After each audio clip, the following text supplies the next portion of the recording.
فلا تهنوا وتدعوا إلى السلم وأنتم الأعلون والله معكم ولن يتركم أعمالكم.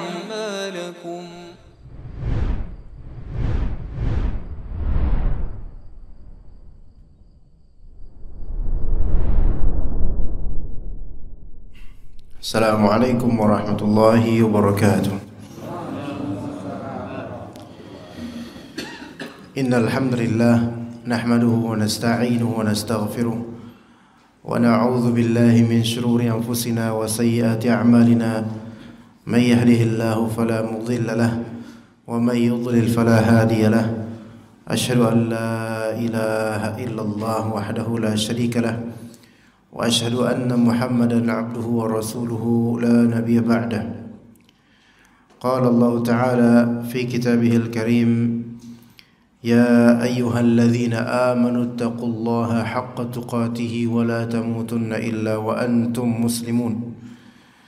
وقال تعالى يا أيها الناس اتقوا ربكم الذي خلقكم من نفس واحدة وخلق منها زوجها وبث منهما رجالا كثيرا ونساء واتقوا الله الذي تساءلون به والأرحام إن الله كان عليكم رقيبا.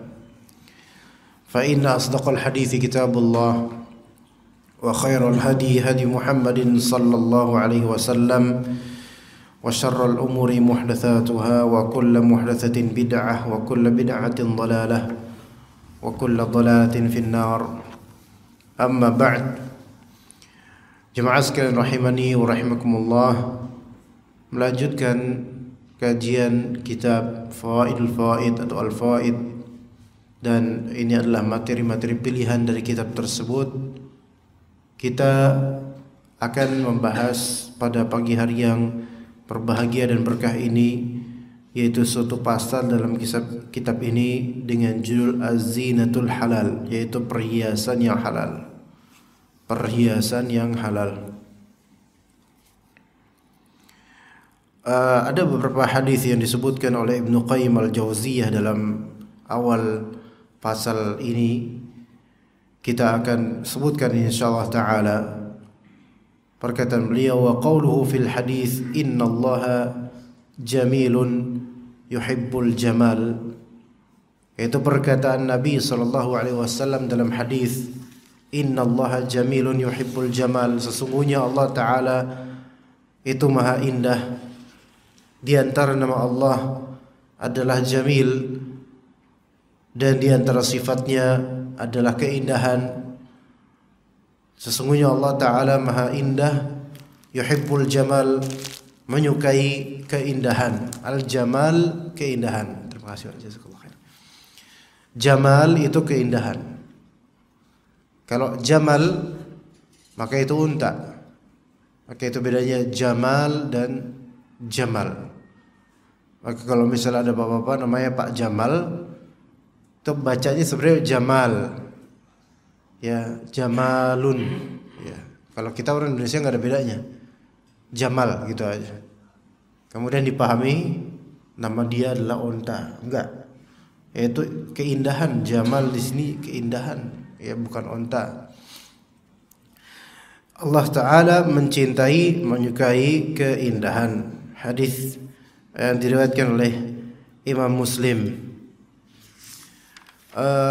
Hadis ini menunjukkan kata Ibnu Qayyim, hadis ini yatanawalu jamal al-thiyabil mas'uli anhu fi nafsil hadis, yaitu hadis ini di antara maksudnya adalah keindahan berpakaian, sebagaimana ditanyakan dalam hadis yang tadi disebutkan. Sebab diucapkannya kalimat tersebut karena ada sahabat Nabi SAW yang bertanya tentang keindahan berpakaian,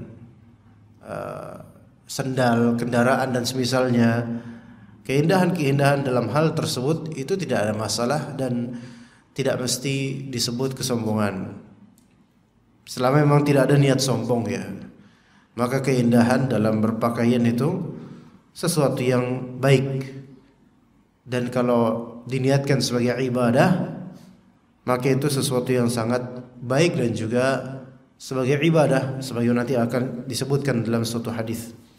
Kemudian kata Ibnu Qayyim, selain hadis ini mencakup masalah berpakaian, wa yadkhulu fihi bi tariqil umumi al-jamalu min kulli syai'. Masuk pula ke dalam madmun makna atau cakupan makna hadis ini dari segi keumuman, yaitu termasuk pula dalamnya keindahan dari segala hal, bukan hanya berpakaian, termasuk bertutur kata dan termasuk perhiasan-perhiasan di rumah mungkin selama tidak berlebihan, dan keindahan-keindahan lainnya yang itu tidak bisa kita hitung dari dunia ini. Selama dihalalkan oleh Allah, tidak berlebihan, tidak ada niatan sombong pula, maka insyaallah itu masuk dalam hadis innallaha jamilun yuhibbul jamal. Sesungguhnya Allah Ta'ala itu maha indah dan mencintai keindahan. Maka tidak ada masalah jemaah sekalian kalau misalnya seseorang menghiasi rumahnya dengan hiasan-hiasan yang diperbolehkan. Bahkan kalau memang itu adalah salah satu wasilah pengantar menuju kekhusyuan ibadah atau ketenangan hati sehingga bisa bekerja lebih giat lagi, atau bisa berumah tangga lebih bagus lagi dengan adanya hiasan-hiasan yang mubah itu, maka itu ibadah insyaallah. Kalau misalnya di teras rumahnya diadakan taman misalnya, untuk merehatkan jiwanya dari kepenatan pekerjaan sehingga bisa berumah tangga dengan baik, maka ini ada insyaallah diniatkan ibadah, maka jadilah ibadah dia. Ya, jadi keindahan-keindahan seperti ini kadang-kadang berupa kemewahan, kadang-kadang bukan berupa kemewahan, tapi apapun itu selama memang itu suatu keindahan yang ditujukan untuk ibadah, ketaatan kepada Allah, maka itu adalah kebaikan. Selama tidak ada unsur kesombongan atau berlebihan. Kama fil hadis al-akhar, sebagaimana di hadis lainnya kata Nabi SAW, innallaha nadhifun yuhibbun nadhafah. Sesungguhnya Allah Subhanahu wa taala maha bersih, maha suci dan menyukai nadhafah, kebersihan. Ini diriwayatkan oleh At-Tirmidzi. Namun hadis innallaha nadhifun yuhibbun nadhafah ini hadis yang sangat dhaif. Hadis yang sangat dhaif, sehingga innallaha nadhifun, nadhif maha bersih, ini tidak bisa kita tetapkan sebagai nama Allah Azza wa Jalla. Ya nadhif bukan. Nadhif bukan termasuk, wallahu alam bukan termasuk nama Allah, karena hadis innallaha nadhifun yuhibbun nadhafah ini hadis dhaif jiddan, hadis yang sangat dhaif, sangat lemah. Ya, kemudian juga ada hadis yang masyhur, an-nadhafatu minal iman. Kebersihan itu sebagian dari iman. Lafal an-nadhafatu minal iman ini juga lafal yang bukan berupa hadis. Ini bukan berupa hadis. Kalaupun dinisbatkan sebagai hadis, maka kata sebagian ulama ini adalah hadis maudhu', hadis yang dipalsukan. Ya, walaupun maknanya benar, an-nadhafatu minal iman maknanya benar, tapi kalau dikatakan ini perkataan Nabi, maka tidak benar. Maksudnya di sini yang tidak benarnya adalah penisbatan kepada Nabi SAW. Adapun secara makna, maka ini benar. Innallaha nadhifun yuhibbun nadhafah. Kemudian wa fi sahih, dalam sahih yaitu sahih Muslim, Rasulullah SAW bersabda, innallaha tayyibun la yaqbalu illa tayyiba. Sesungguhnya Allah Ta'ala itu maha baik. Tayyib itu maha baik. Dan ini hadis sahih, sehingga bisa kita katakan Allah Subhanahu wa taala di antara namanya yang mulia adalah Tayyib, yaitu maha baik, dan itu sahih. Ya, maka kita bisa berdoa dengan nama-nama ini, yaitu ya Jamil, ya Tayyib, dengan maksudnya adalah Allah Azza wa Jalla. Ya, dan boleh kemudian menamakan anak Abdul Jamil, Abdul Tayyib, tidak masalah, karena itu maknanya sahih dan hadisnya sahih. Innallaha tayyibun la yaqbalu illa tayyiba. Sesungguhnya Allah maha baik dan tidak menerima kecuali yang baik-baik saja. Ini semua umum ya. Tidak menerima kecuali yang baik-baik saja dari amalan misalnya, yaitu Allah Ta'ala menerima amalan yang ikhlas dan sesuai dengan sunnah Nabi SAW. Adapun amalan yang tidak ikhlas, maka Allah tidak menerimanya. Adapun amalan yang tidak sesuai dengan sunnah Nabi SAW atau bid'ah, maka Allah juga tidak menerimanya, karena itu tidak dikategorikan sebagai sesuatu yang thayyib. Sesuatu yang tidak ikhlas atau menyelisihi sunnah, maka itu bukan sesuatu yang thayyib dalam syariat Islam, maka tidak diterima oleh Allah Azza wa Jalla. Kemudian juga hal-hal lainnya dari mungkin dari segi sedekah, ya udah ikhlas, tetapi ternyata yang disedekahkan itu bukan sesuatu yang thayyib. Sudah ikhlas, tetapi setelah sedekah keluar kalimat-kalimat yang tidak thayyib, maka Allah Subhanahu wa taala tidak menerimanya. Makanya kata Allah Azza wa Jalla, ya ayyuhalladzina amanu la tubtilu shadaqatikum bil manni wal adza. Wahai orang beriman, janganlah kalian menggugurkan pahala amal-amal kalian dengan sikap mengungkit dan juga sikap menyakiti. Maka kalau habis ngasih, habis memberi, habis sedekah, tapi masih suka ngungkit, maka ini tidak thayyib. Tidak Allah terima, Allah gugurkan pahalanya. Ya, jadi sikap mengungkit itu bisa menggugurkan pahala amalan.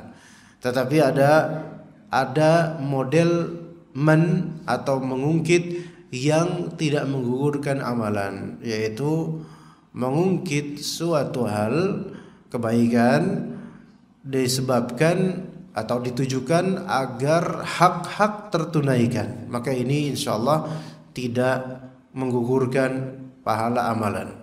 Ya, mengungkit kebaikan di masa lampau dengan tujuan agar hak-hak tertunaikan, maka ini tidak masalah. Contoh, seorang bapak mengungkit ke anaknya, saya sudah sekolahin kamu, sudah nafkahin kamu, biayain kamu, pas gede kamu jadi begini, durhaka sama orang tua, maka ini tidak menggugurkan amalan bapak tersebut. Bisa connect gak Pak maksud saya ini? Mafhum ya, difahami ya? Ya, maka ini tidak menggugurkan amalan bapak ini menafkahi anak, tidak. Kenapa? Karena dalam rangka apa? Dalam rangka tujuannya apa? Supaya anak ini menegakkan hak bapaknya, yaitu berbakti pada bapaknya. Begitu juga dengan ibunya. Ya, ibunya bilang, "Udah capek saya ngelahirin kamu. Pas gede kamu seperti ini." Nah, ini enggak menggugurkan pahala melahirkan atau pahala bersabar dalam melahirkan, menyusui dan semisalnya. Ya, karena di sini maksudnya adalah apa? Menegakkan hak. Begitu pula kalau misalnya seorang bos atau atasan telah menggaji karyawannya, namun kemudian ternyata karyawannya di next time kemudian kemudian berkhianatlah atau malas kerjalah atau banyak hal yang janggal dari karyawan tersebut, maka bosnya bilang, "Saya kan udah gaji kamu setiap bulan, menunaikan hak kamu, bahkan kadang saya kasih bonus. Kenapa kok kamu sekarang malas-malasan?" Maka ini tidak menggugurkan pahala bos ini yang telah menafkahi orang ini, ya. Dan seterusnya dari hal-hal lain, ya. Boleh juga misal diantara contoh lainnya mungkin real di kehidupan kita, misalnya bapak-bapak ya sekalian misalnya punya anak-anak, kemudian ngasih ke anak tersebut uang jajan harian. Ya, uang jajan harian misalnya berapa jajan anak sekarang kalau mau keluar gitu ya, 50.000 kan ya, atau relatif ya. Ya misalnya minta sama bapaknya, "Pak, minta duit dong Pak, mau kemana? Jalan-jalan misalnya, mau sama teman-teman kau bareng lah gitu." Maka kemudian bapak kasih 50.000. Ini kan nafkah buat dia. Nah kemudian baru dikasih.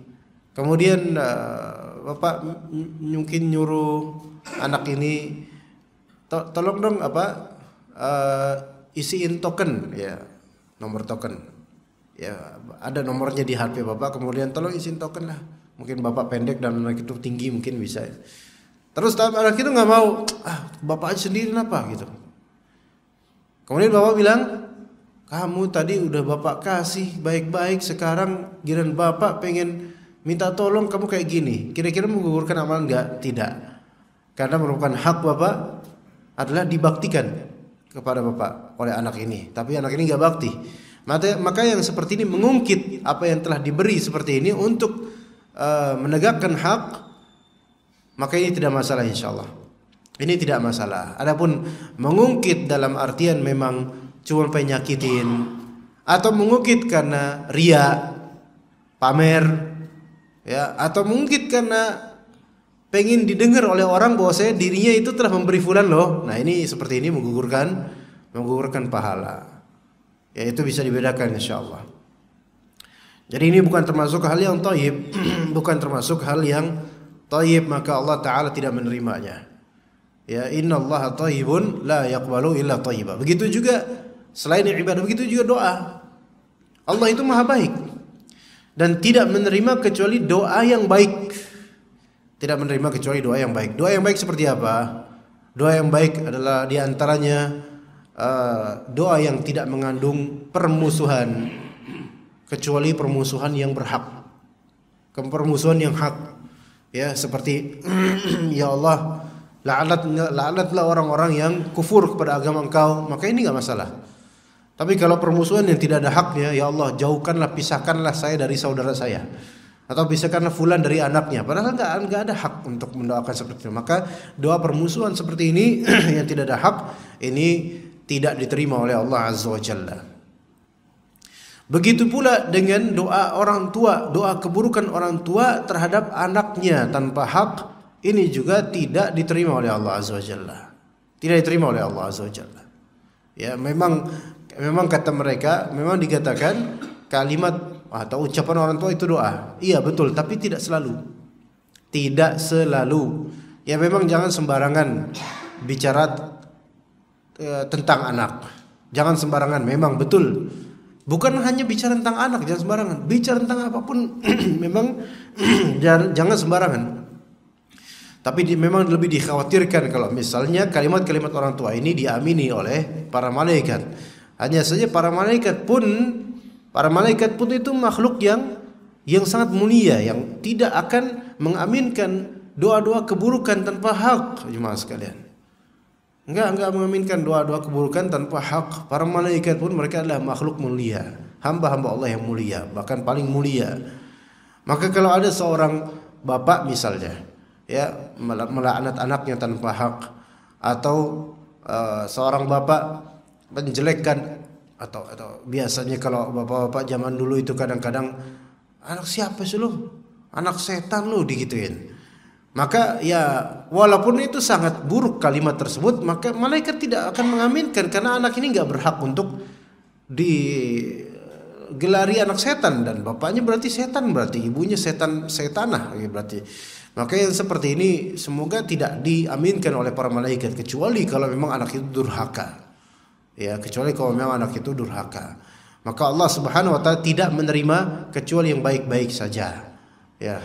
Taib, kemudian dalam sunan, di sini sunan At-Tirmidzi dan lainnya disebutkan oleh Nabi SAW, innallaha yuhibbu an yura atharu ni'matihi ala abdihi. Sesungguhnya Allah Azza wa Jalla itu suka efek kenikmatan dari Allah itu diperlihatkan di hambanya atau ditampakkan pada hambanya. Jadi Allah Ta'ala suka ketika Dia memberi kenikmatan pada hamba tersebut, dan hamba tersebut bersyukur dengan menampakkan kenikmatannya. Gimana? Selama dalam koridor syar'i dan tidak ada pelanggaran. Jadi kita ulangi, Allah itu suka kalau kita diberi kenikmatan dan kita menampakkan kenikmatan tersebut, menggunakannya secara zahir, menampakkannya. Allah suka akan hal itu selama tidak ada pelanggaran syariat. Ya, selama tidak ada pelanggaran syariat. Ya. Kenikmatan banyak. Kenikmatan berupa rumah yang bagus, mobil yang mewah, pakaian yang bagus atau mewah, atau ada harta dan seterusnya, atau ilmu syar'i, itu kenikmatan yang besar sekali. Maka Allah sangat suka ketika hal-hal tersebut tidak disembunyikan, melainkan ditampakkan sebagai rasa syukur, bukan sebatas pamer. Ya, ini selama tidak ada pelanggaran syariat, maka hal ini termasuk ibadah. Maka seseorang menampakkan apa yang Allah berikan dari keutamaan terhadap dirinya, selama tidak ada pelanggaran syariat, maka itu termasuk ibadah dan Allah mencintai, dan itu termasuk rasa bersyukurnya seseorang. Rasa bersyukurnya seseorang. Walaupun tidak wajib dia tampakkan seluruhnya, tetapi dianjurkan selama tidak ada pelanggaran syariat, satu, dan yang kedua, selama tidak menyakiti perasaan orang lain. Ya, selama tidak ada pelanggaran syariat, dan yang kedua, selama tidak menyakiti perasaan orang lain. Yang pertama tadi, selama tidak ada pelanggaran syariat.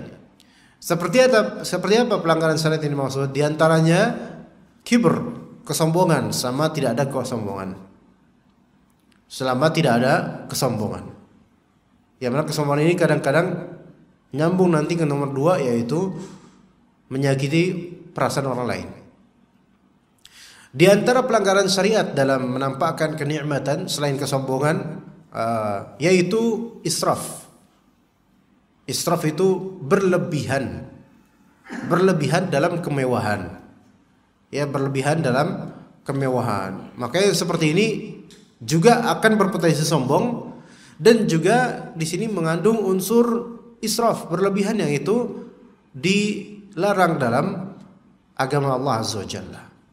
Kata Nabi SAW, min ghairi sarafin wala makhilatin, atau ada yang membaca makhilatin, yaitu berpakaianlah kalian, silahkan pakaian yang kalian suka, apapun terserah, sama tidak ada saraf, yaitu israf, yaitu berlebihan dalam berpakaian, berlebihan dalam kemewahan berpakaian, wala makhilatin atau makhilah, yaitu kesombongan, khuyala. Maka pelanggaran seperti ini tidak diperbolehkan. Maka kalau misalnya kita pengen menampakkan kenikmatan yang Allah berikan kepada kita, tapi ada keinginan untuk sombong dengannya, maka tahan.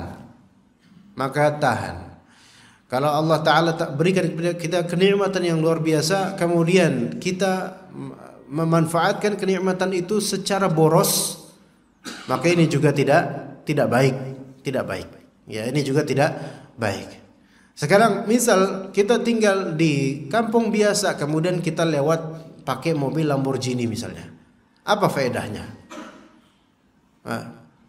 Lewat Pekayon, gangnya lagi satu jalur lagi, pakai Lamborghini, terus suaranya juga menderum dengan radius sekian puluh meter orang mendengarnya. Untuk apa? Untuk apa seperti ini? Kalau misalnya sahib Lamborghini ini, atau drivernya, pemiliknya, dia bilang saya hanya pengen apa? Pengen menampakkan asar nikmat dari Allah. Kita nggak bakal dapat orang seperti ini pakai Lamborghini di desa-desa kemudian menampakkan. Enggak. Antum pamer, antum cuma pengen supaya didengar dan dilihat, itu aja. Dan itu menyakiti perasaan sebagian orang dan membuat banyak pandangan mata beralih ke antum. Cuma pengen itu aja kan? Bukan supaya minta diberkati dan seterusnya, enggak. Makanya seperti ini, wallahu alam, tidak masuk dalam anjuran ini. Ya, tidak masuk dalam anjuran ini. Ya, karena ini terlalu bermewah, tidak pada tempatnya. Enggak mungkin juga kemudian lewat jalan Pekayon ini pakai mobil F1 misalnya, mobil balap. Enggak, ini norak namanya ini. Ini bukan menzahirkan asar nikmat, ini norak. Ya, ini berlebihan, israf. Ya, tidak diridhai oleh Allah Azza wa Jalla. Dan hal lain, dan juga pelanggaran syariat lainnya, bukan termasuk kesombongan pula, bukan termasuk boros, tetapi ada pelanggaran syariat lainnya yang diharamkan oleh Allah Azza wa Jalla. Yaitu apa? Memamerkan istri di publik. Memamerkan istri di publik ini haram. Walaupun istri jelek dan suaminya enggak lebih jelek bahkan daripada istri misalnya. Buat apa kok? Karena perempuan istri ya, bukan untuk dipamerkan. Ya, di media sosial kemudian dipajang antara dia dengan istri, romantisnya dia dengan istri. Buat apa? untuk dilihat wajah istrinya oleh publik, apakah istri ini milik umat atau gimana? Sebenarnya perempuan atau istri wajahnya milik kita, milik masing-masing suami. Ya, begitu jemaah sekalian, maka ini pelanggaran. Kalau misalnya, nah dan ini terjadi pada kita. Mohon maaf kalau misalnya ada ketersinggungan di sini. Ya. Baik pas lagi kondangan kita, pas lagi nikah, atau sesi foto-foto, atau pertemuan keluarga. Maka kemudian kita suruh istri kita misalnya, dan ini bukan saya insyaallah, dandan kamu biar cantik, biar kelihatan kalau aku tuh punya istri itu cantik. Ini khata, ini enggak, ini dayuth. Dan dayuth itu terlaknat jemaah. Dayuth yaitu suami yang tidak punya kecemburuan terhadap istrinya, nyuruh istri berdandan, bersolek supaya secara publik itu tampak bahwa wah masya Allah ternyata istrinya Pak Fulan cantik ya. Apa sih prestige yang didapat dari situ selain laknat dari Allah Azza wa Jalla? Prestige yang didapat apa?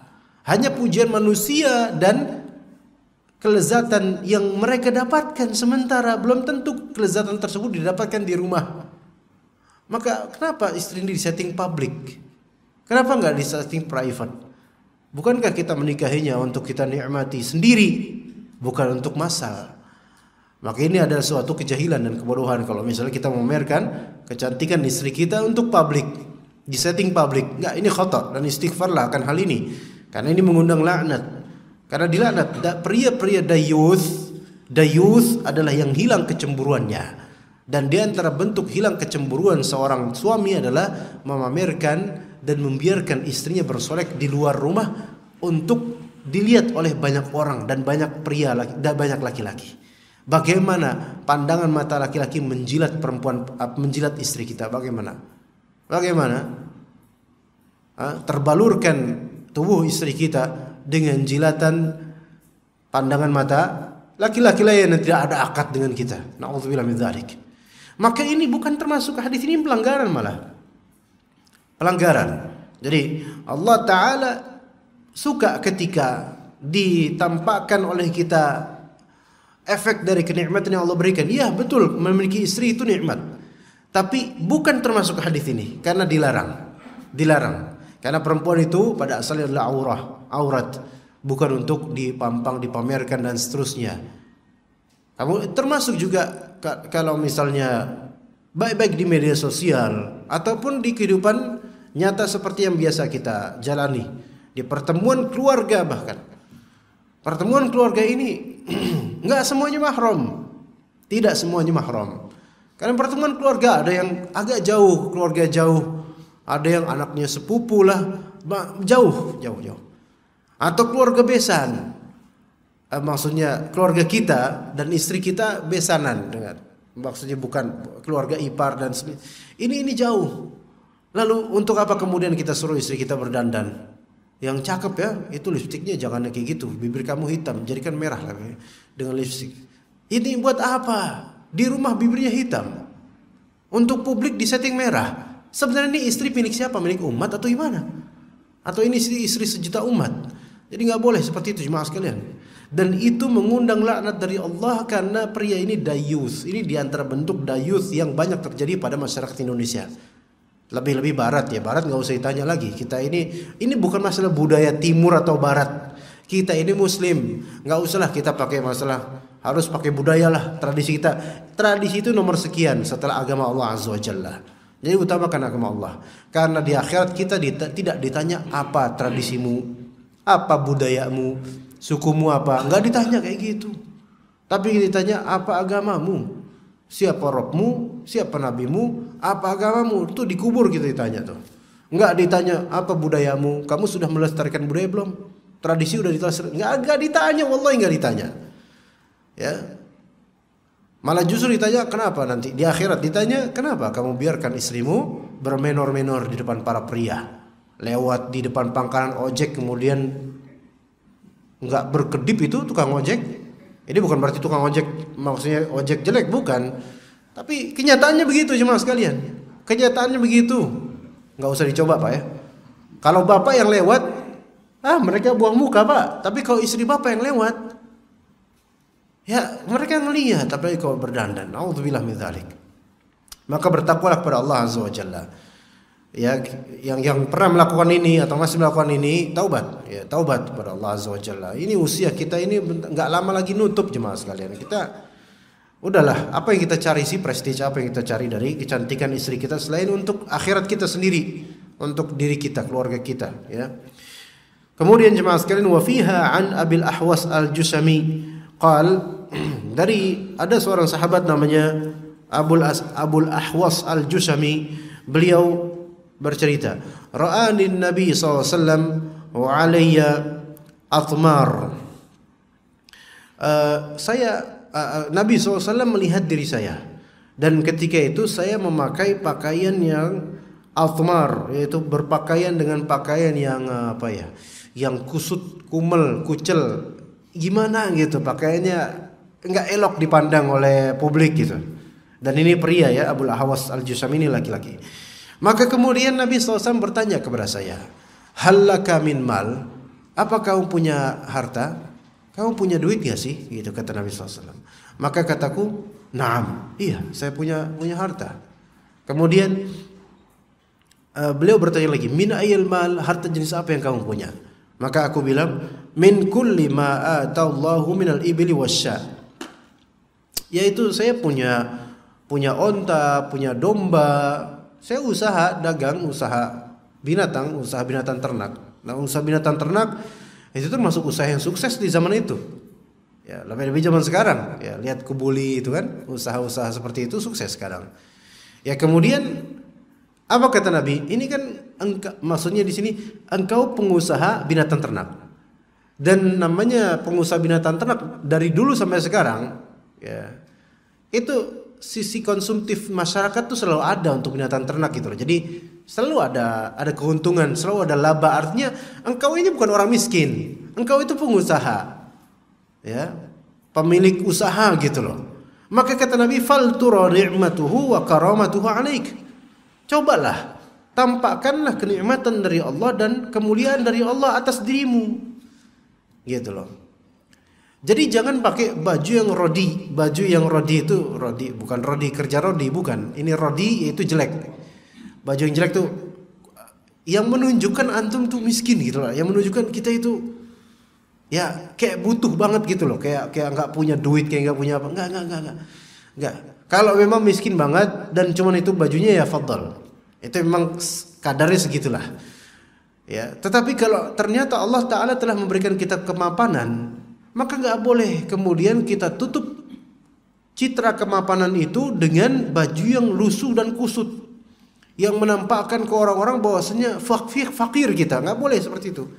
Sampai Nabi tegur loh. Ini sahabat Nabi tegur. Ya, jadi boleh kita nih boleh menegur seseorang yang berpakaiannya kumel banget. Kamu punya duit nggak sih? Ya, ini pertanyaan nih mungkin maksudnya adalah untuk mengetahui info tentang dia, atau bertanya juga kita pengen bantu, boleh bantu aja. Tapi Rasulullah bertanya pengen nyari info, kamu punya duit gak sih? Punya ya Rasulullah. Dari mana duit kamu? Harta kamu dari mana? Ya harta saya dari binatang ternak, saya dagang binatang ternak. Unta mahal loh jemaah. Kemudian juga sya, yaitu domba laris di Arab, ya. Apalagi di Arab ini. Maka ya udah, fal tura ni'matuhu wa karamatuhu alaika. Ya udah, kamu tampakkan dong kenikmatan yang Allah berikan dari kemapanan, tampakkan. Iya. Maka enggak masalah seseorang ketika dia memang tajir dalam artian ghani, yaitu kaya, mobilnya Fortuner, enggak ada masalah. Asal tidak sombong, udah gitu aja, enggak ada masalah. Dan orang-orang yang belum punya mobil atau punya mobil tapi belum sekelas itu pun jangan kemudian sombong banget tuh orang, mentang-mentang kaya dia beli mobil Fortuner. Ya karena dia kaya beli mobil Fortuner. Ini masa dia beli pick up buat kantor? Nggak mungkin, dia beli Fortuner, ya nggak masalah. Ini saya ngomong gini nggak punya mobil Pak, jadi saya netral Pak ya. Bukan berarti wah Ustadz pasti mobil Fortuner jadi bela-belain. Enggak, saya nggak punya mobil. Tapi kalau ada orang punya mobil itu ya fadhol, nggak masalah. Iya, masa dia harus beli mobil polisi? Ya mau Fortuner nggak masalah Pak Jirun, tafadhol. Kalau emang standarnya seperti itu, asal tidak sombong. Tetapi yang tidak boleh adalah, di antara yang tidak boleh adalah yang disebut sekarang ini namanya flexing. Yang disebut flexing. yaitu menampakkan sesuatu yang dia tidak memilikinya, dia tidak pantas atau belum layak memilikinya. Ya. Nah, yang seperti ini tidak boleh. Ya, ada hadis Nabi SAW dalam beberapa kitab sunan, ya, di antara kitab Al-Adab Al-Mufrad, ya. Kata Nabi SAW, man tahalla bighairi ma yu'ta fahuwa kalabisi thawbai az-zur. Barang siapa yang berhias dengan sesuatu yang tidak diberikan kepadanya, maka dia seperti menampakkan berpakaian dengan dua pakaian kedustaan. Ya, dua pakaian kedustaan. Jadi dia itu tidak, misal, mohon maaf ini kita menyebut-nyebut merek karena saya juga susah juga untuk mencari contoh yang lebih mungkin lebih relevan, ya. Misal gaji di bawah THR, gaji apa kalau misalnya bukan THR, UMR, THR, gaji di bawah THR, kesian banget itu. Iya, udah THR juga setengah gaji, di bawah THR lagi gajinya, masya Allah. Gaji di bawah UMR, tapi motor standar CBR misalnya. Motor harus motor cowok dan yang boros, dan kemudian padahal gajinya itu di bawah UMR. Dan itu pun masih ngutang. Ya, itu pun masih ngutang. Masih ngutang, motornya boros, dan banyak hal, sehingga tiap bulan tuh gali lubang tutup lubang, ngutang lagi dan tutup hutang, gitu terus. Ini enggak masuk dalam hadis ini. Ini enggak masuk dalam hadis ini. Kalau misalnya kemudian motornya cowok, motornya gede, motornya mewah, padahal gajinya dan enggak punya warisan, enggak dapat warisan, enggak, dia tinggal di kontrakan yang kecil dan kurang baik gitu. Dan kemudian, masya Allah motor antum bagus banget, tapi kok kontrakan antum kayak gini ya, cuman 2 kamar, 1 ruang tamu, 1 kamar mandi. Lah tidurin di mana? Ya kan? Relevan enggak? Enggak relevan. Kemudian kata orang enggak, ini enggak bisa ini. Enggak relevan. Ya memang motor tafadhol, pilih apa aja. Tapi kemudian kalau dialasankan bahwa saya pengen menghadirkan atau menampakkan kenikmatan Allah kepada saya, enggak, kenikmatan Allah kepadamu lihat di dalam hadis Nabi SAW di sini, yaitu standar di sini sesuai dengan standarnya yang dia ekonomi seberapa, maka tampakkan itu. Jangan menampakkan sesuatu yang melebihi kapasitas kita. Termasuk ilmu. Kadang-kadang sebagian dari kaum muslimin, orang-orang awam seperti kita ini, menampakkan keilmuan seolah-olah kita tuh punya ilmu. Padahal enggak. Dan ini sebagian ada yang seperti itu. Bahasa Arab enggak punya, enggak bisa. Baca Al-Quran juga enggak begitu bisa. Pelawak lagi. Kemudian apa? Jadi mubaligh, jadi dai. Ini menampakkan standar yang di luar kapasitas dia. Di atas kapasitas dia. Maka ini enggak boleh. Ini seperti apa? Seperti mengenakan 2 pakaian kepalsuan. Dusta 2 kali. Maka tidak boleh seperti itu, jemaah sekalian. Jadi di dalam pelajaran pagi hari ini, jemaah sekalian, ini ada beberapa pelajaran tentunya yang kita sudah bahas dari hadis-hadis tersebut.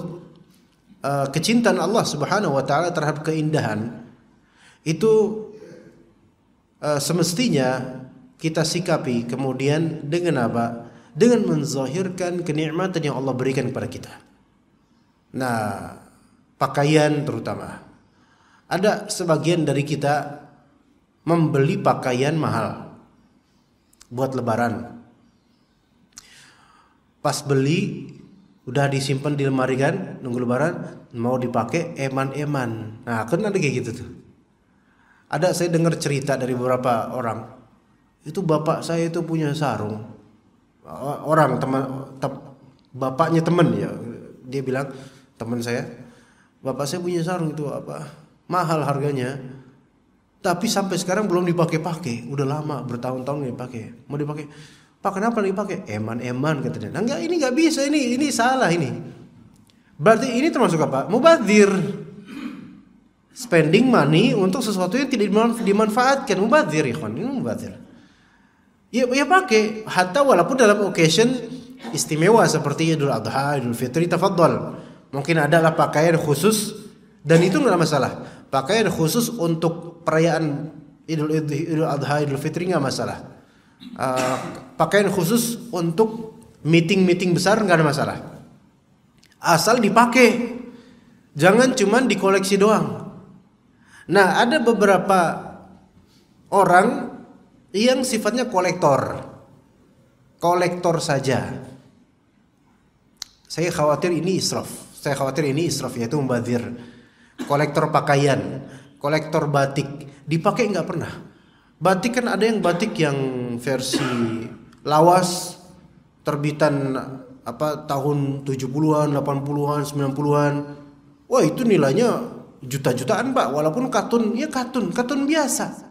Dibuat sekarang pun itu ada yang lebih bagus, tapi ada nilai historis di dalamnya.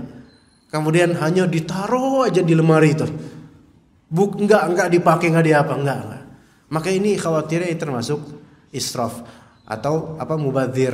Maka kita jangan berlebihan, tapi juga jangan menurunkan standar kita, jemaah. Emang benar sih. Emang bagusnya tawadhu.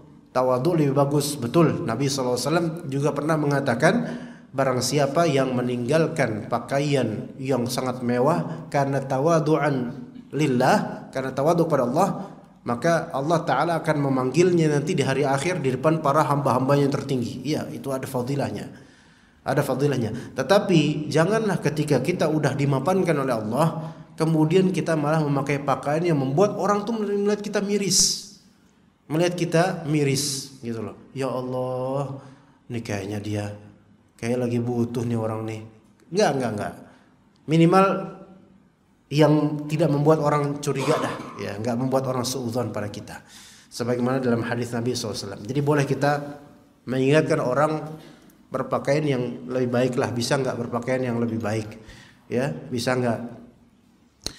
Motor misalnya. Ya, saya sejujurnya emang di motor saya emang ada robekan sedikit, cuma ada gara-gara kucing sebenarnya, gitu. Ya, bukan karena memang jelek motor saya. Ya. Kuat, bandel, masya Allah, ya. Saya tidak mengganti motor saya. Mungkin kalau saya teringat di sini ada salah satu guru saya, dosen dari Sudan, waktu kami di Libya. Tentu nggak mau saya sebut namanya. Rahafidhullah. Beliau sangat baik orangnya. Keilmuannya masya Allah. Baca sehari bisa ratusan halaman. Tapi kalau misalnya ke Libya jalan naik motor, itu melihat motornya itu membuat kita tuh ingat akhirat, jemaah. Ya, saking bututnya motornya gitu loh. Dan joknya itu udah berbulu-bulu itu. Nggak relevan dengan status beliau yang kita agungkan gitu loh. Tapi udahlah, mungkin beliau memang kehidupannya seperti itu di Sudan atau gimana, wallahu alam lah. Ya. Kemudian ternyata Anda sekarang juga punya motor yang ya Supra biasa, kemudian ada robekan karena kucing, bukan saya ngerobek atau saya kufur nikmat begitu. Tapi saya nggak separah guru saya, insyaallah. Ya, insyaallah masih karena saya pribadi jemaah sekalian bukan nggak mau beli motor baru, tetapi setiap saya servis ke bengkel, baik untuk ganti oli lah, untuk ini, untuk itu, selalu saya minta fatwa tukang bengkel. Ini kira-kira saya enaknya beli Supra baru apa gimana ya, Pak ya? Dari semua kumpulan fatwa-fatwa tukang bengkel saya kumpulkan di para bengkelers ini, mereka semua selalu bilang jangan diganti, Pak. Jangan yang versi baru, nih versi ini aja. Yang versi bandel. Ya karena saya itu kesini misalnya berangkat, lupa saya berangkat jam berapa, jam 4:15. Agak ngebut sedikit itu. Ya. Betapa banyak polisi tidur yang telah saya langkahi itu dengan saya terabas budak gitu. Bekasi kan jalannya kan banyak jebakan Batman ya, Pak. Itu kuat itu motor saya itu. Setia, kuat dia, bandel dia, baik mesinnya, fisiknya, masya Allah. Jadi saya nggak ganti-ganti. Ini bukan karena nanti kalau misalnya Bapak jangan lihat motor saya lah, Pak, cepat-cepat pulang aja ya. Itu nanti kalau misalnya Ustadz kok udah Ustadz kayak gini diundang sana sini tapi kayak motornya pakai kayak gini, gimana sih Ustadz? Apakah enggak menampakkan nikmat Allah? Iya, ini justru nikmat Allah yang Allah berikan pada motor saya nih. Beneran. Karena kata teman-teman para bengkel ini, kalau Bapak ganti yang versi baru itu dikit-dikit ke bengkel, Pak. Ini badel nih, bagus nih. Jadi saya pertahankan, saya setia dengannya. Iya. Alhamdulillah. Ya seperti itu jemaah sekalian. Jadi kadang orang mungkin beda ya, ada tinjauan beda kenapa dia masih bertahan dengan pakaian ini atau motor ini atau mobil ini dan seterusnya. Mungkin ada sesuatu yang dibalik itu ya. Jadi kita nggak langsung memvonis terlebih dahulu. Baik, mungkin cukup sampai sini aja. Wassallallahu ala nabiyina Muhammad wa ala alihi wa sahbihi ajma'in. Subhanakallahumma bihamdika asyhadu an la ilaha illa anta astaghfiruka wa atubu ilaik. Assalamualaikum warahmatullahi wabarakatuh.